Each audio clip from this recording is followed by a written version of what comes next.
Like, share, and subscribe to my channel, Mr.Mind.Average. It raises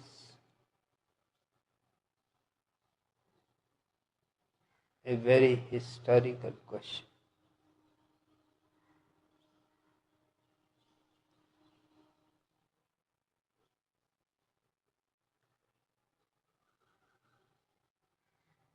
Zen was born in India.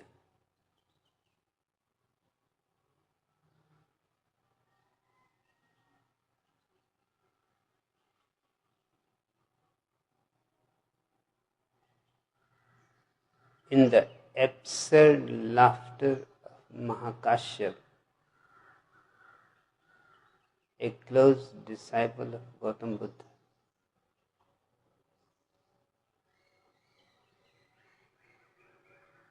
He had many disciples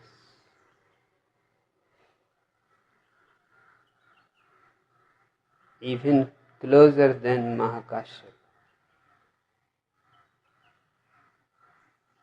But Mahakashyapa is mentioned only once, and that mention is when he had laughed.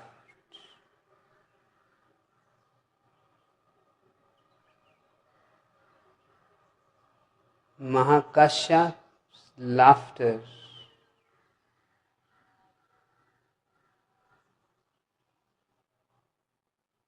is the beginning of Zen. So first you have to understand why Mahakashyapa laughed. Why he laughed.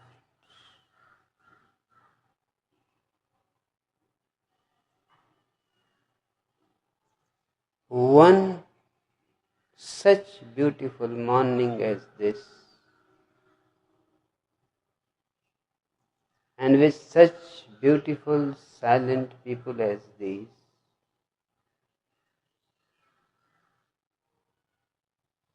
Gautam Buddha was expected to come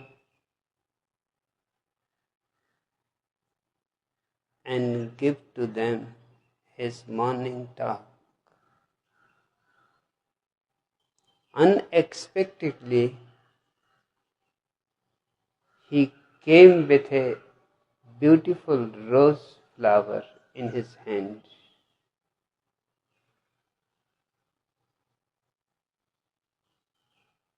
Everybody wondered. He never had come with anything in his hand. And more mysterious was the situation, because he sat on the podium looking at the rose flower. Seconds passed, minutes passed, and people became fidgety. Is he not going to talk today? And what is the meaning of Gautam Buddha just watching a rose flower?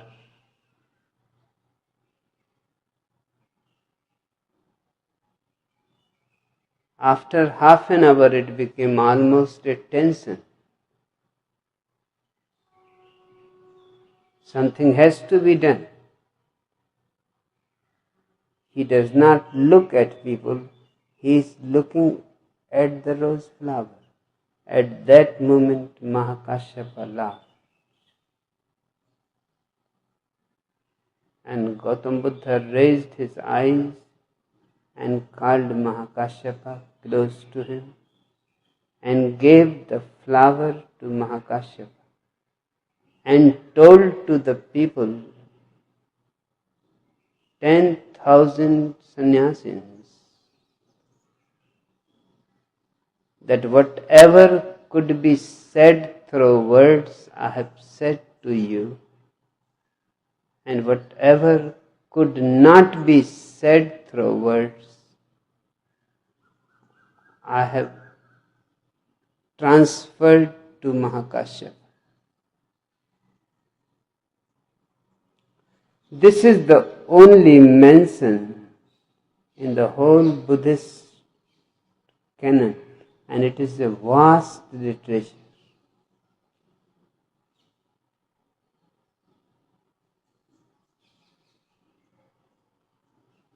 And for centuries, 25 centuries,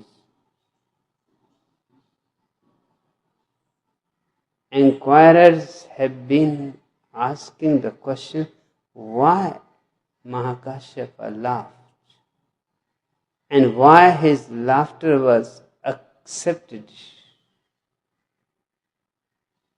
Not only accepted, but raised to the highest point of communication.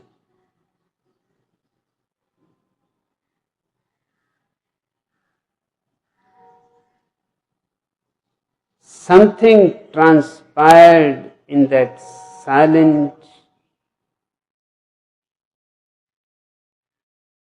giving of the rose flower to Mahakashyapa.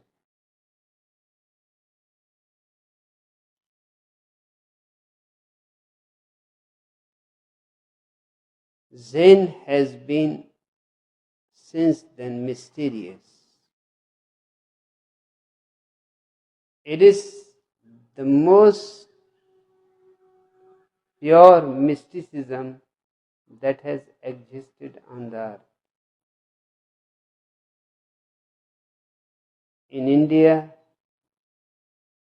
it was called Zhan. Buddha used it was a revolutionary step to use the people's language.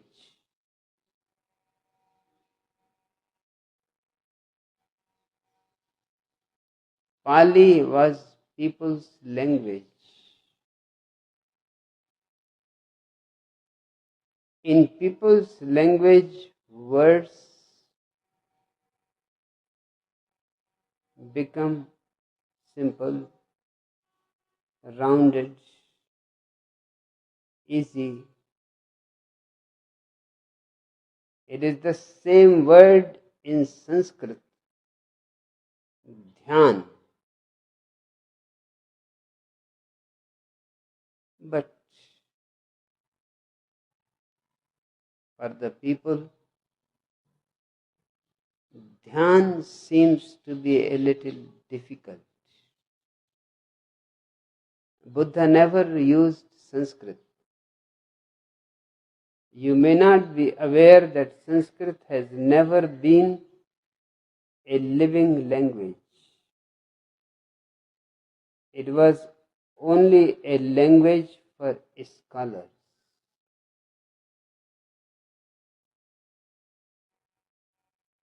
They kept a separate system of communication amongst themselves.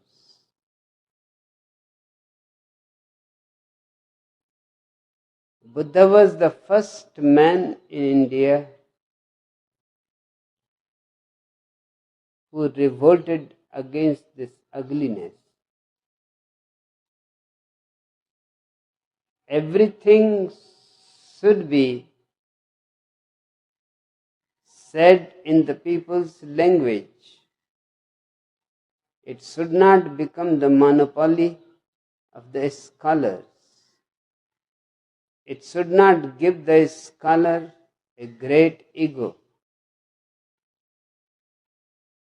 He used the lowest language that is used in the marketplace, where things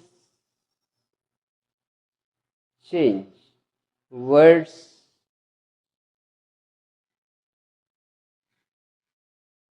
may not be accurate grammatically, but become more rounded, more usable, more simple.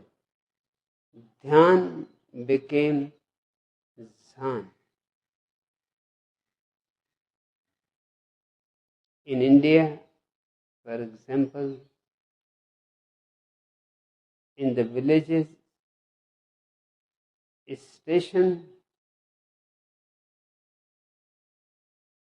railway station is not called station. It is called only station. Why bother about railway station? That is too big a word for poor people. They simply use station.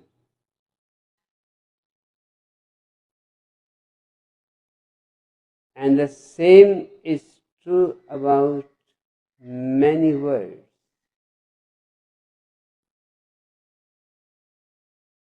Sanskrit is very polished, perhaps the most polished language, because only scholars used it.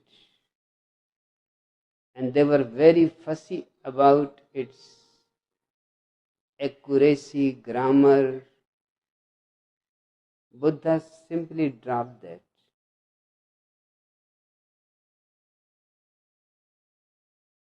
Zhan became a new stream flowing from Gautam Buddha to Mahakashyapa.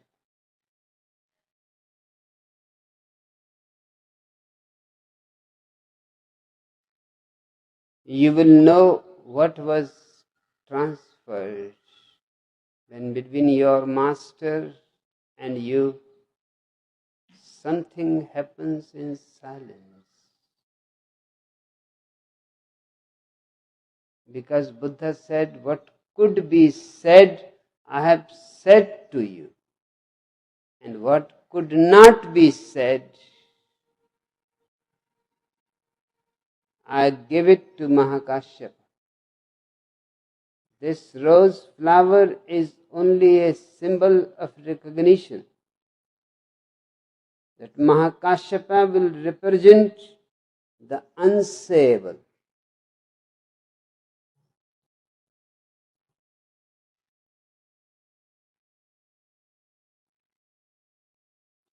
After Mahakashyapa, it was bound to be a very small stream of seekers. Its mysteriousness. The next great name is Bodhidharma.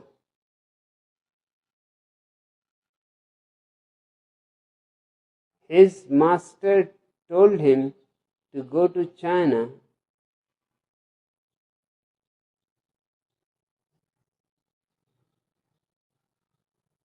not to convert China to Buddhism, but in China there is already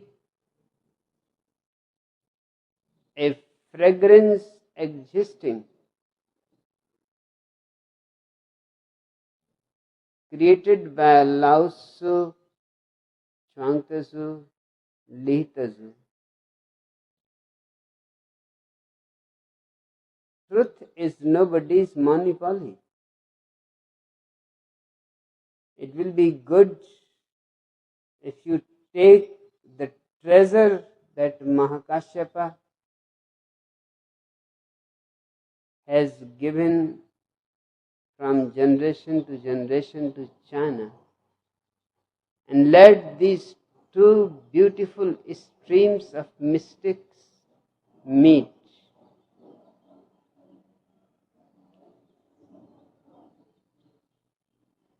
Just as in crossbreeding, the child is more strong, the same happens when two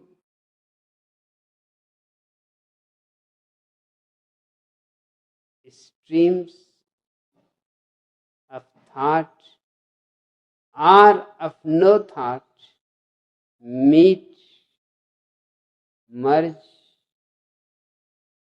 and as something new, far more deeper than either arises, far more greater than either arises. It took for Bodhidharma 3 years to reach to China. But when the Master has said, there was no question. The relationship between the Master and the disciple is of such deep love that it is always yes, in capital letters. He did not even ask why.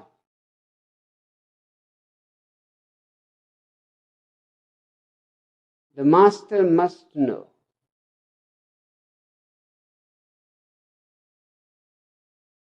He went to China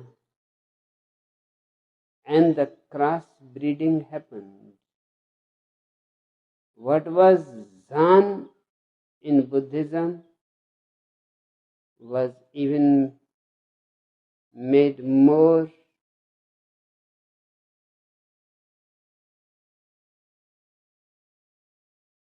simple so that Chinese can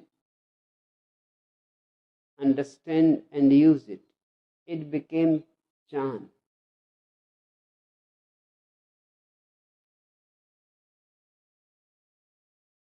It flourished in China and great masters arose out of the mystic experience.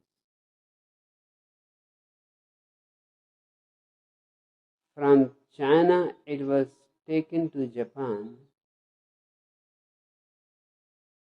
Again a new crossbreeding.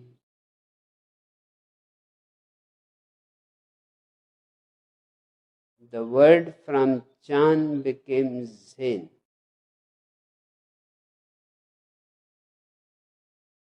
And in Japan is manifested in many dimensions. Your question is very fundamental. There are two ways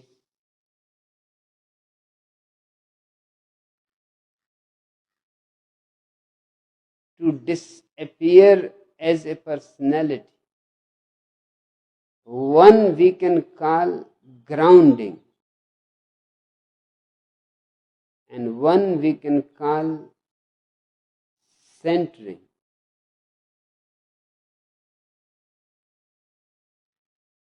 Mahakashyapa, Bodhidharma, they all had used centering, going within to the point where nothing remains. Just a pure presence, no person.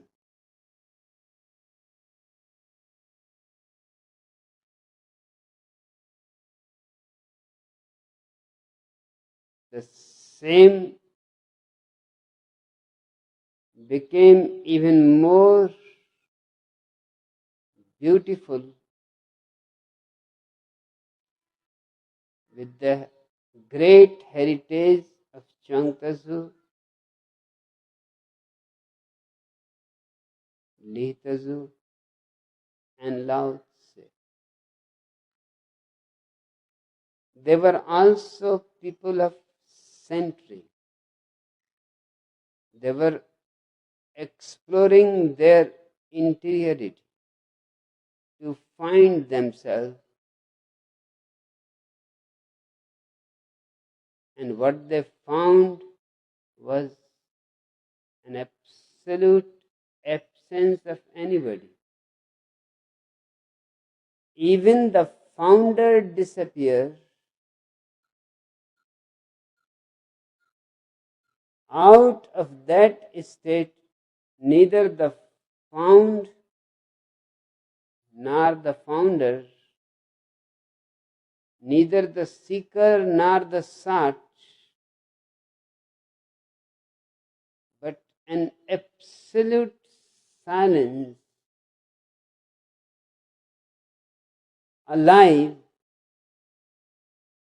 full of its own music,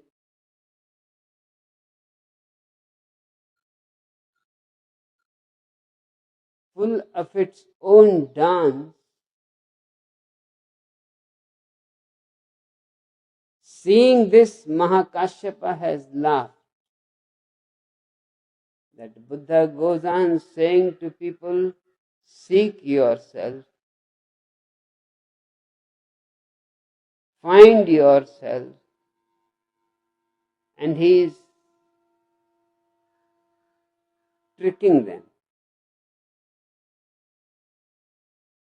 It is perfectly legitimate statement to seek yourself. But Mahakasyapa knew that when you find yourself, you are no more there. It is a very strange situation. Except laughter, nothing can express it.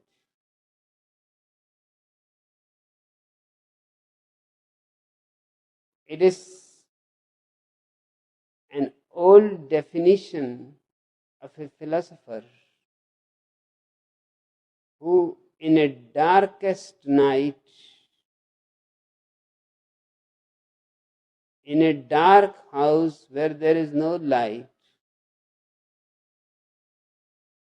and the philosopher, moreover, is blind, is looking for a black cat which is not there. But search continues. And if suddenly light comes in and his eyes are cured, and he thinks of all those troubles that he was taking to find the cat which does not exist, what else to do except to laugh at yourself? Fools laugh at others. Wisdom laughs at itself. But in Japan, the cross breeding had a very tremendous manifestation. It has gone very far away from Mahakashyap's laughter. Long journey. On the journey, it gathered many new manifestations, many new revelations, many new methods. In Japan, it turned out finally as the peak. And the peak was that anything can be used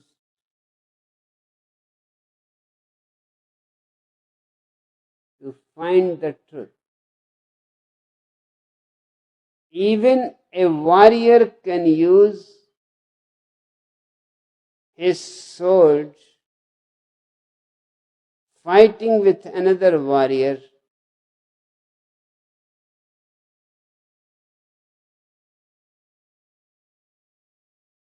There is no need for him to sit and meditate. The archer can find in his archery,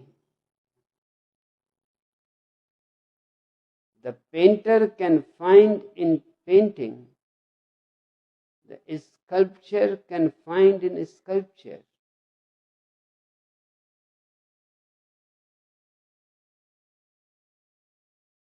What was in India only pure meditation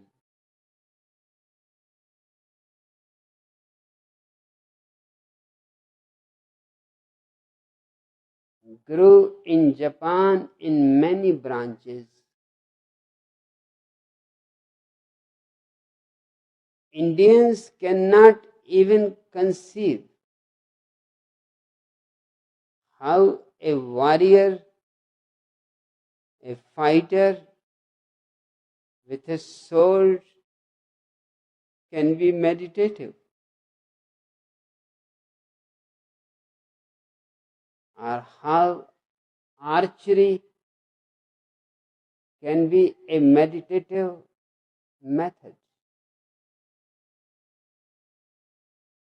Because India has never tried. It needed for Mahakashyap's laughter to travel from India to China and from China to Japan.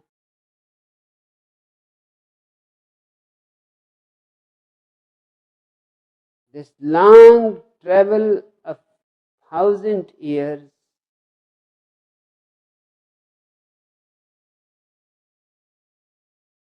gathered much insight.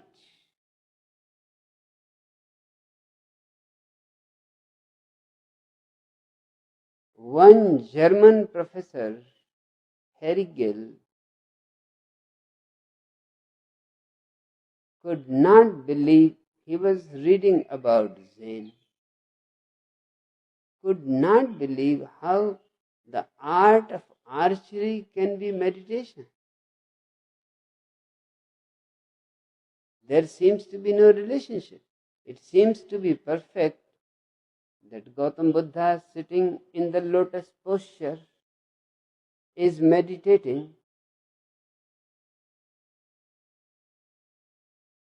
but to conceive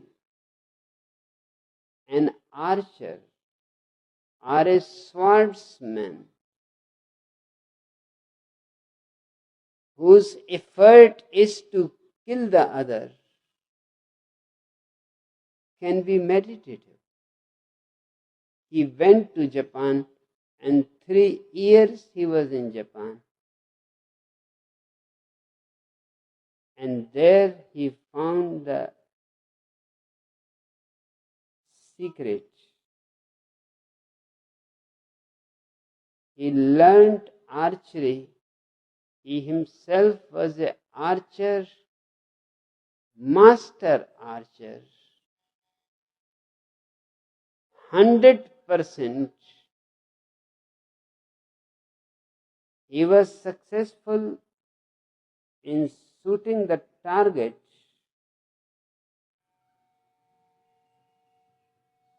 but his Zen master said, this is not the point.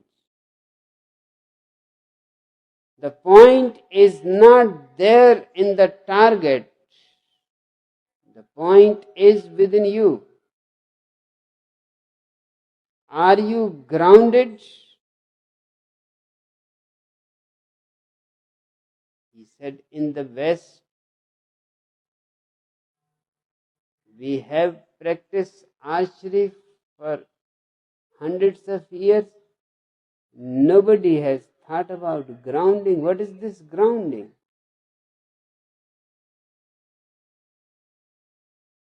Grounding means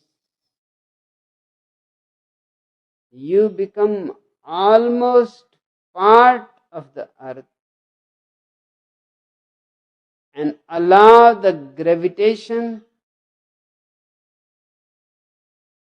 to flow in you, to flood you particularly below the navel, 2 inches below, to be exact. From all around, the gravitation comes and settles below 2 inches of your navel. But Harry asked what it has to do with archery. I have to concentrate on the target. He said, forget about target. First be grounded. And when you shoot your arrow, be relaxed. So that gravitation suits it, not you. He said, you are making strange statements. I will have to suit how the gravitation can suit it. 3 years and he never missed a single target. He was a master archer. But his master will say, no, you have still missed. I am not watching your target. Who cares about your target?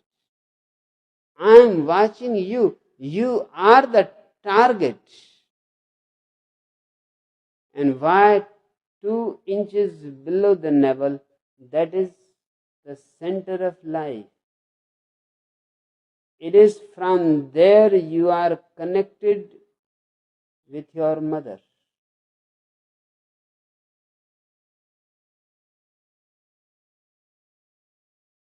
It is from there for 9 months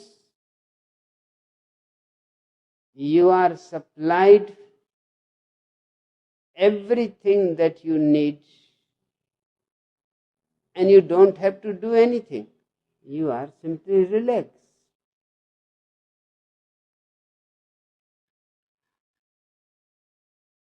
Grounding means bringing this life center within you in contact with the gravitation force,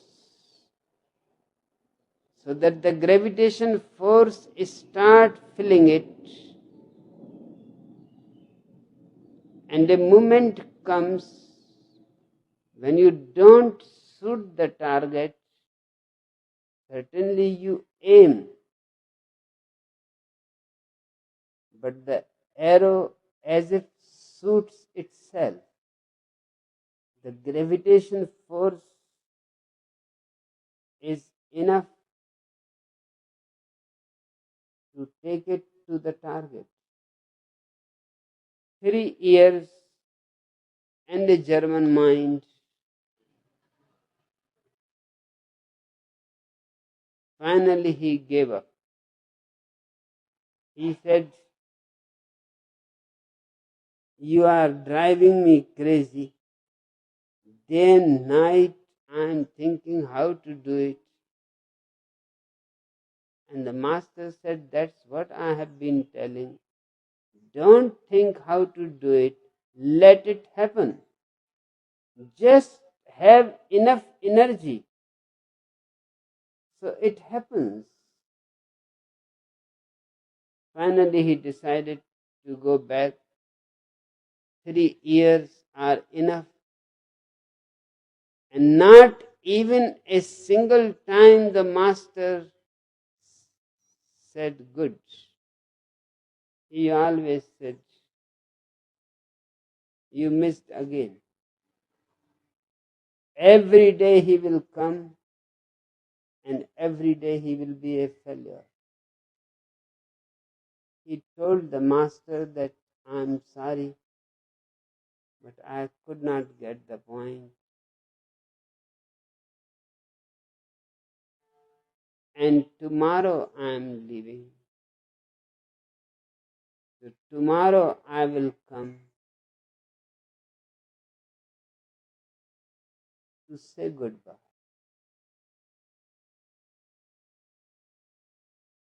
The next day he came.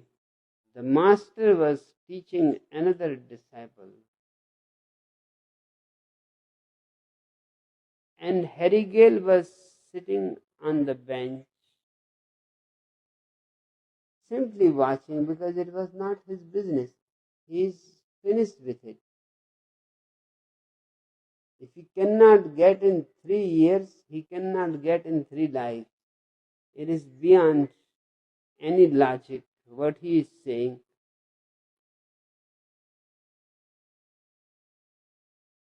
So he was sitting relaxed, watching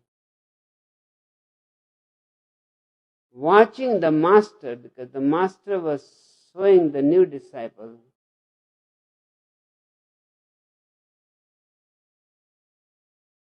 And suddenly he saw the point. The master was so relaxed. It was not his hands which were shooting the arrow. It was so clear that some inner force is at work.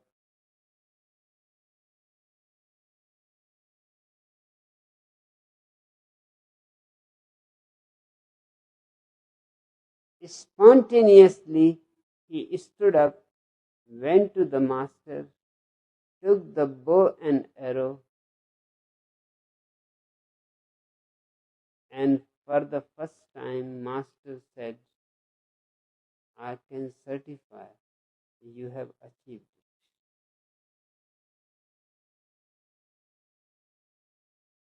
it. You were trying with your mind, tense.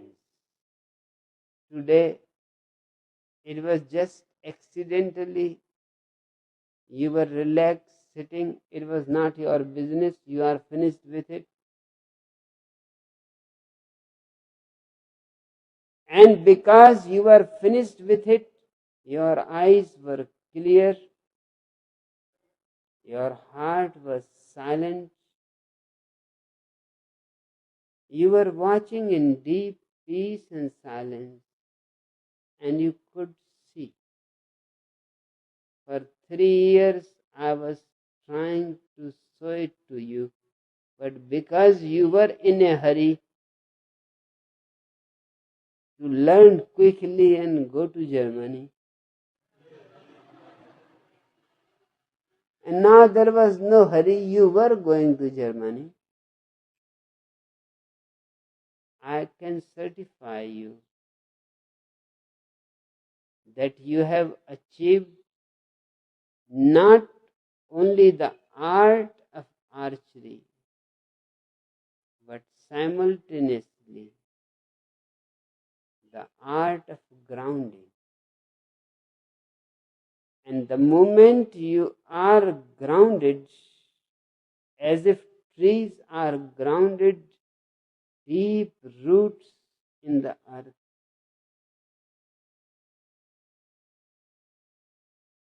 when your body is receiving forces from the earth and you are available, relaxed, to allow them to fill your life center,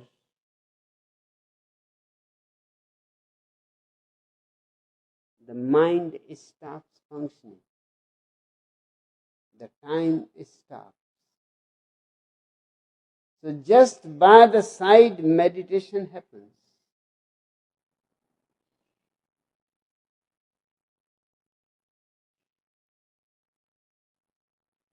People around the world have wondered that what meditation has to do with archery. But it happens. It can happen with anything. The question is, mind should stop, time should stop, you should be relaxed and allow life to take possession of you.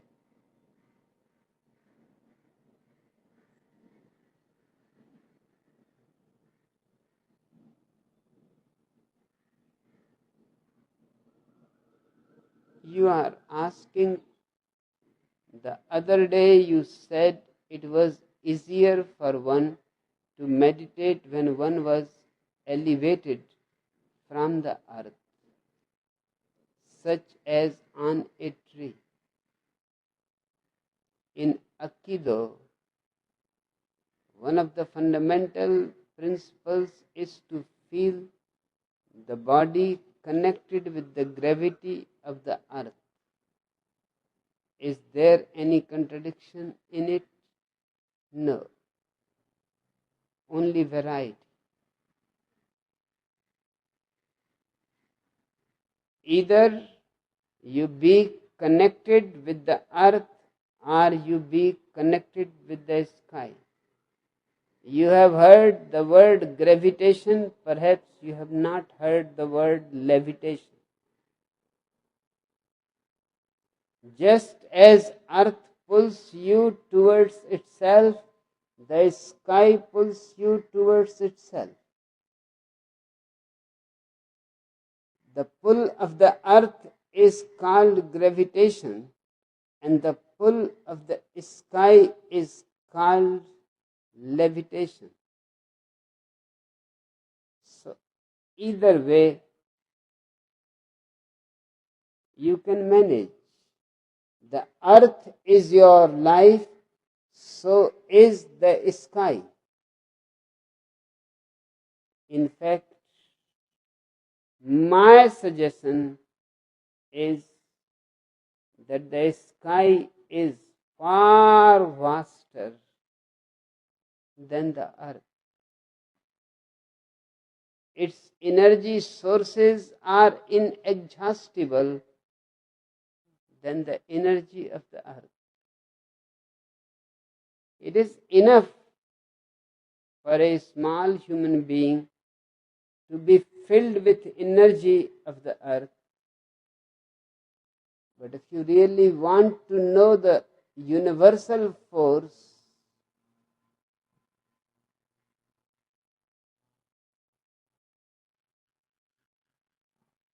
it is better if you go farther away from the earth. The first astronauts were very much puzzled because they had not thought about it. Later on, there was training, but first they had no idea. As they moved out of the gravitation field of the earth, they start floating in their planes inside. They could not believe they became weightless. The weight was of gravitation. You don't have any weight.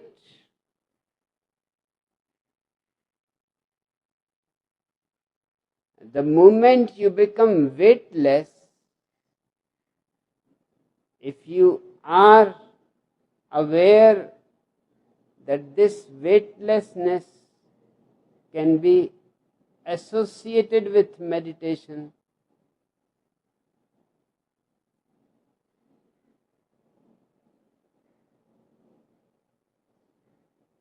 then exactly what happens in grounding would have happened far more tremendously. You will be flooded with the universal energy.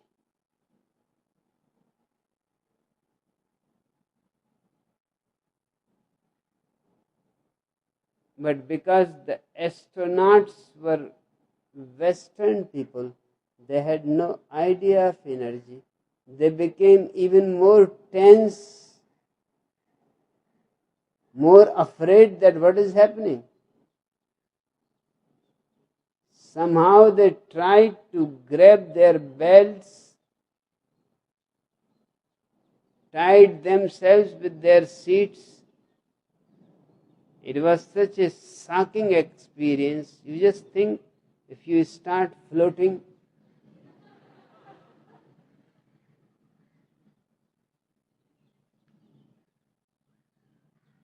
going to the disco,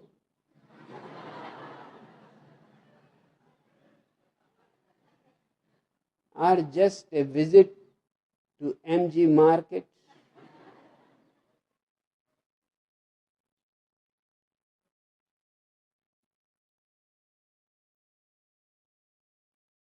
nobody has worked it.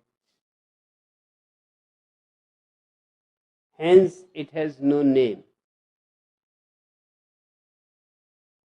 It was my experience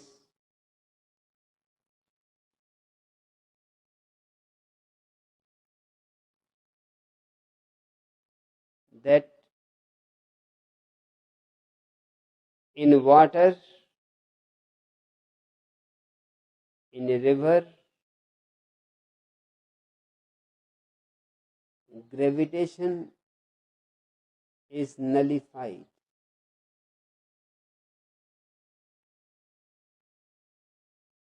You think you have to learn swimming.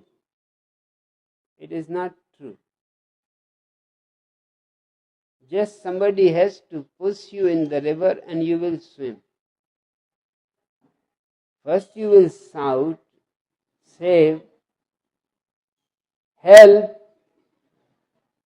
and when no help is coming, then you will try to throw your hands. They will be haphazard, not coordinated. You may drink a little water,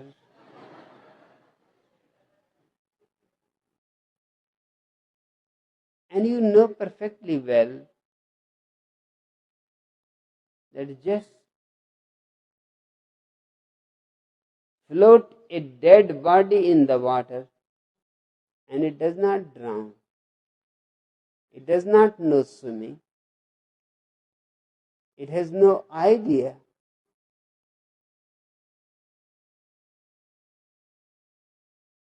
Even when people are drowned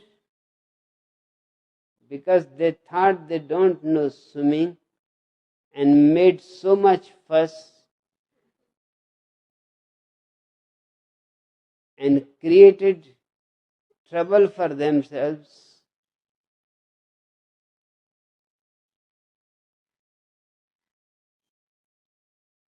the moment they are dead, first they will go underwater while they are alive.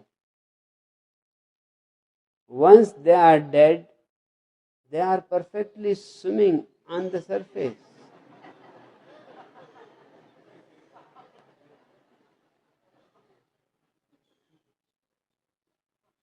It seems dead people know something which we don't know. One Japanese scientist has been proving that children need not learn swimming. They are born with the capacity. He started with 1 year children, then 6-month old. Now he has come 3-month-old child. They perfectly swim. Nobody has told them that you don't know swimming. Don't go near the water. And now he is trying to go even more towards the first day the child is born.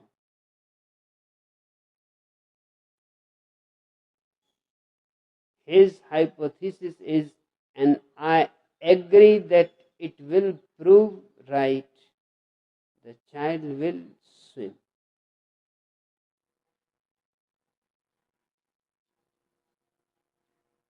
In 9 months in the mother's womb, he has been floating. What do you think? The mother's belly becomes so big. Do you think that big child is there? It is a small pond.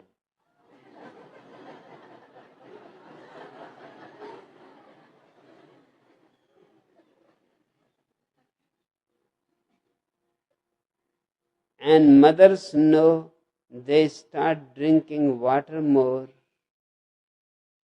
They become interested eating salty things because the water the child needs has to be exactly like the ocean. Because the first man was born as a fish. Still he is born as a fish. And even if you are born, don't think you have gone far away from the fish. 80% of your body is water, ocean water.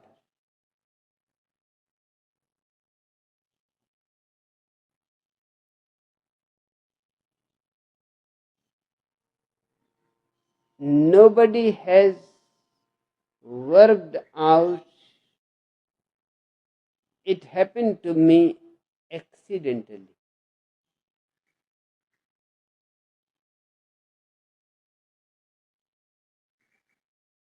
I was in my postgraduate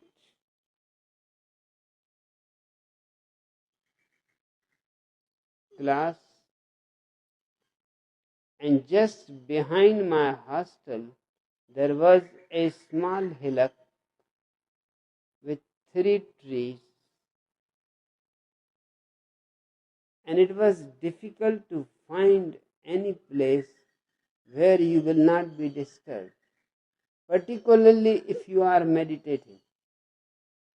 Then somebody will come and shake you. What has happened to you? Why you are sitting here with closed eyes? Some sad news?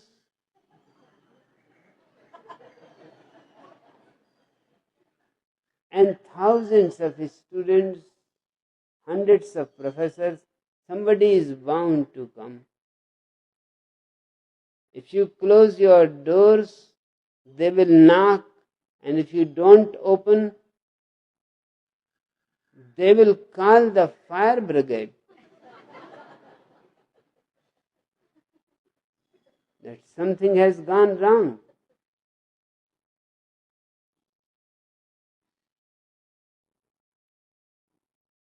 I found those trees were good.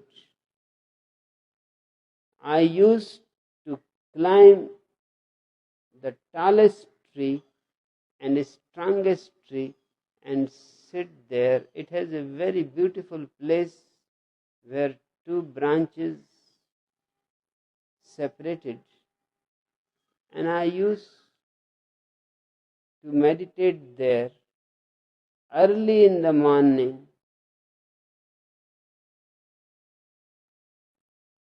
3 o'clock, no possibility of any disturbance.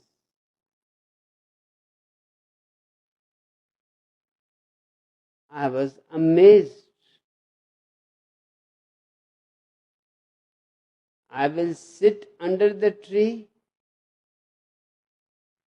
I will sit on top, high on the tree, and the silence will immediately deepen. The mind will stop. The time will stop.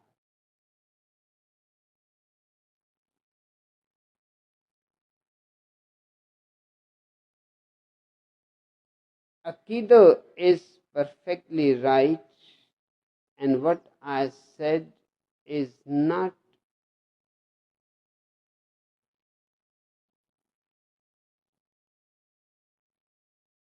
against it.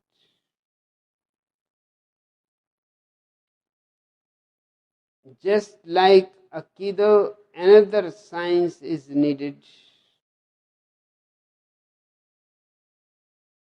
Perhaps this academy of meditation may be able to develop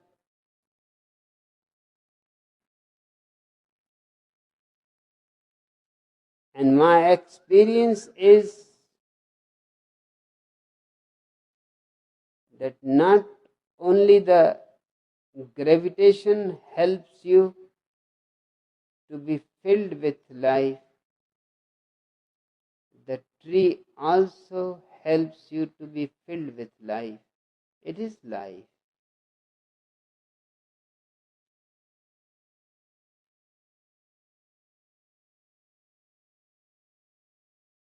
And Aikido was developed in Japan for warriors.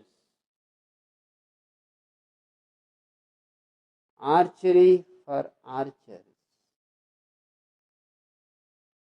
I don't think that you want to be a warrior or you want to be an archer or you want to be a boxer. You want to be a silent, joyful,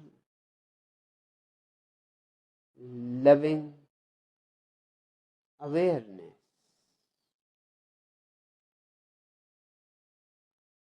A presence, but not a person. What I am saying will help you much than Aikido. Aikido will also be introduced soon. We will be having Aikido classes because there are few fools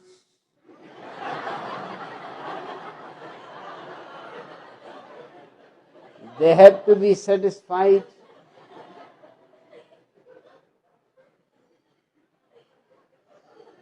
We are going to have archery. One of my sannyasin is a master archer. She is French.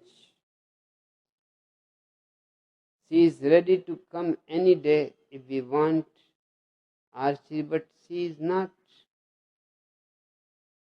meditative. She is just technically perfect. I will have to send to Japan to learn the combination of meditation and archery. But what is the point? We are not going to kill the birds. We are not going to kill each other.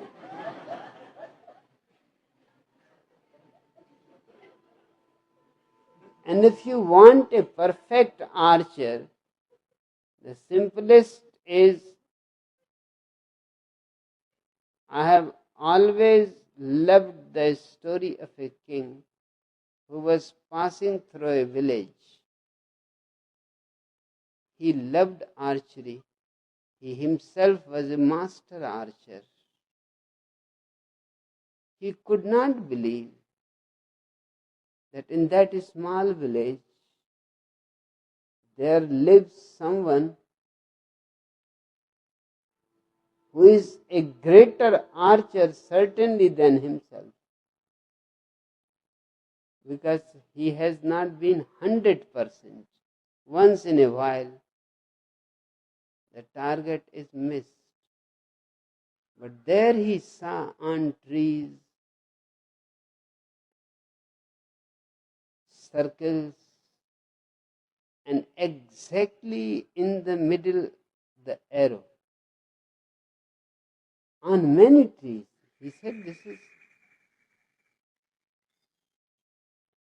Even the best archer cannot manage.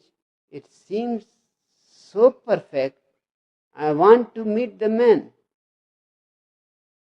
So he called the people and asked, who is the archer? They all laughed. They said, forget about him. He is the village idiot. He said, you don't understand. You bring him, his archery is perfect. The villagers said, you don't understand his archery. First,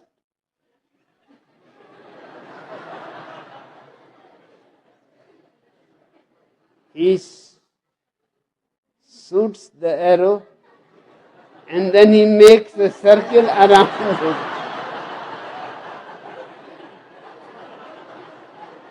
Naturally, he is perfect, always perfect.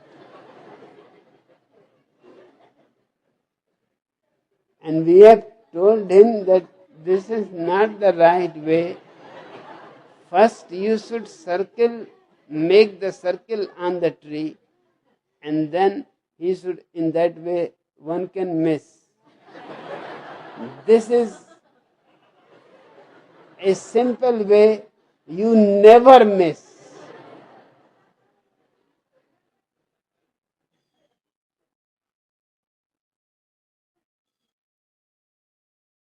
But Japan has been a warrior race. So naturally, when Zen reached Japan, it became associated with all kinds of swordsmanship, the art of archery, and other things.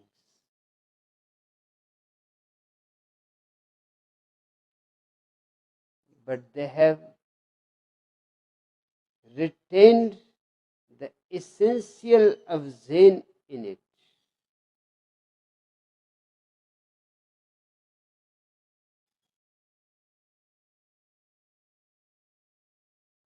Even Mahakashyap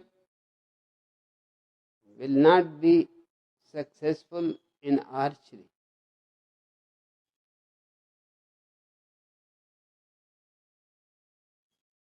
But that does not mean that he is not the originator.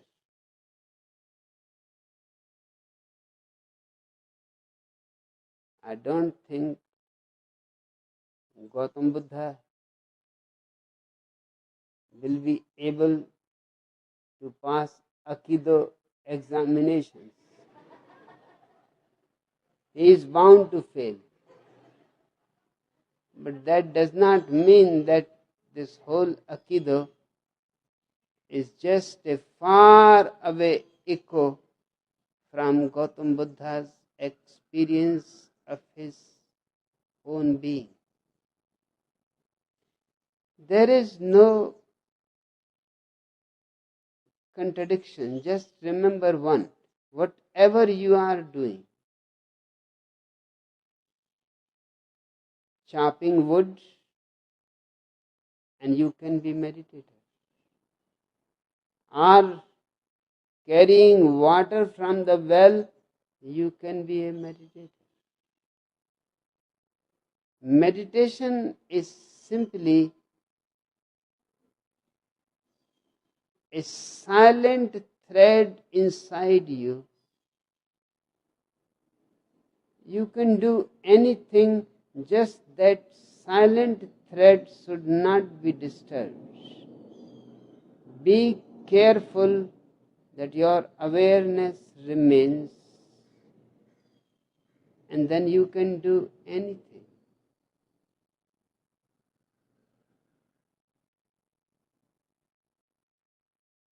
Meditation is not something separate from life. It was a great mistake of the past that people thought meditation is separate from life. So when you are finished with life, 1 feet in the grave, then it is time to meditate. That's how the Hindu conception is. Up to 25 years, you should be a celibate and a scholar. Then get married up to 50,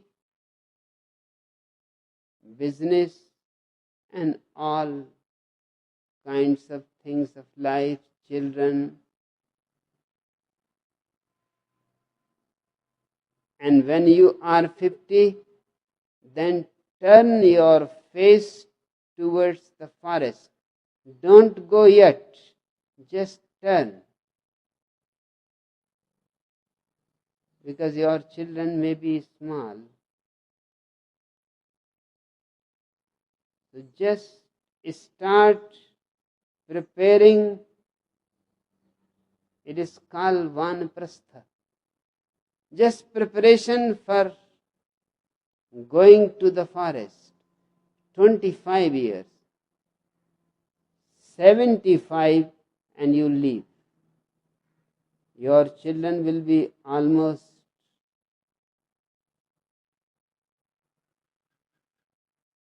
40, 45. They are also getting ready to be looking at the forest and preparing. 75 you go into the forest, and this 25 years of your last part is for meditation. This was a very wrong conception. I condemn it forcibly because it destroyed this country. For the first, it keeps meditation as the last thing on your laundry list. It is not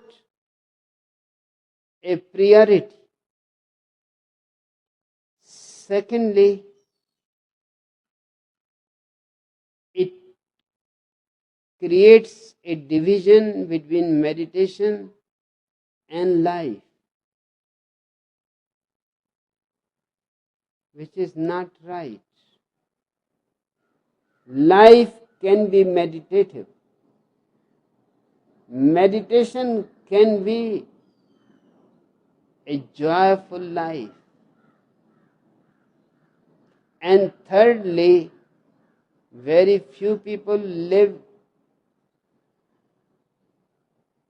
after 75, particularly in India. 40 years is the average age. Now, how to divide it? 10 years for a scholarship,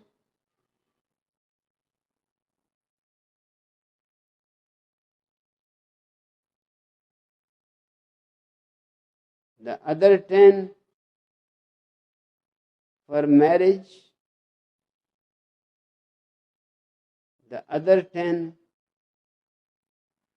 for preparation to go to the forest, and by the 30, your ticket is given to you. Go to the forest,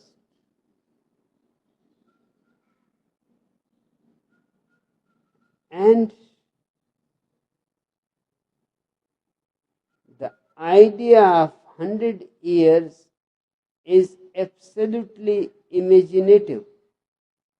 Nowhere 100 years has been the average age.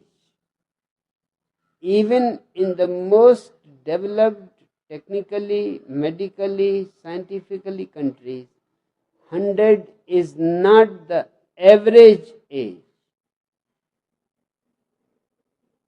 And when we are thinking about such an important thing like meditation, it should not be missed. A man who has missed meditation has missed the most beautiful experience of his life.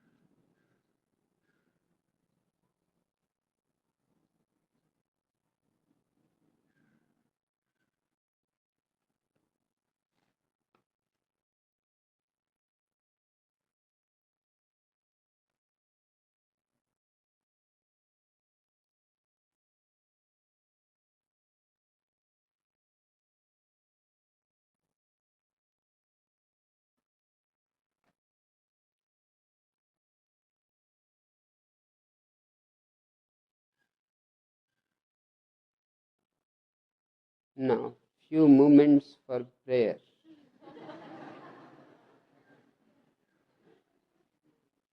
For years, the Goldberg family have been trying to persuade Jaime to buy a hearing aid, but all he says is nonsense. You people should talk louder. But one day Jaime is walking down the street when he sees a sign in a shop window, hearing aids 60% off. Jaime rushes in, and within 10 minutes he has been fitted with a hearing aid. Stepping out into the street with a broad smile on his face, a voice calls him, Jaime, hey Jaime. It is his friend Moise Finkelstein. What are you doing in this part of town? Asked Moise. This, replies Jaime, pointing to his ear.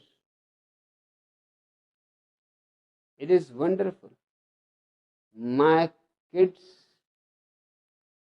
were right. I can hear like a 17-year-old. That's great, says Moise. What kind is it? Jaime glances at his watch and says, it is 4:45.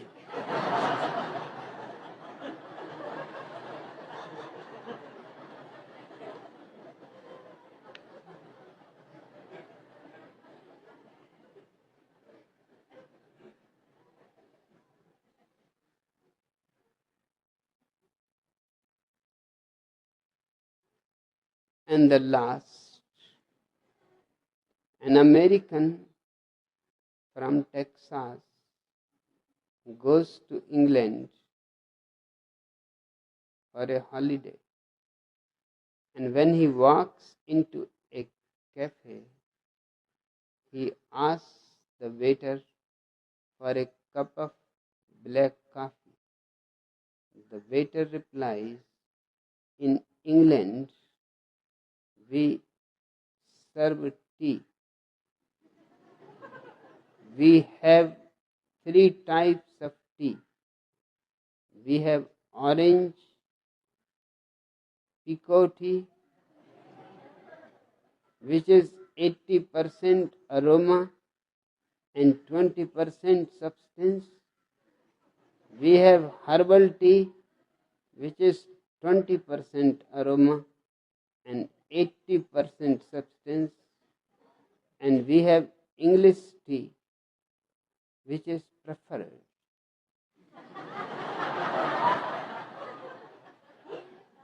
Then the Texan says, I don't want tea, I want black coffee. But in Texas, we also have 3 T's. We have SHIT,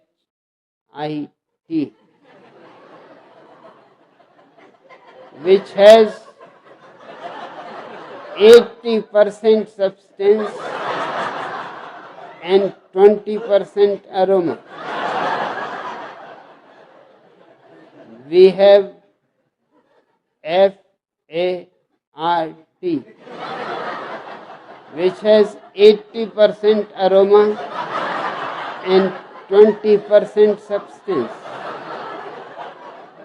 And we have CUNT, which is preferred.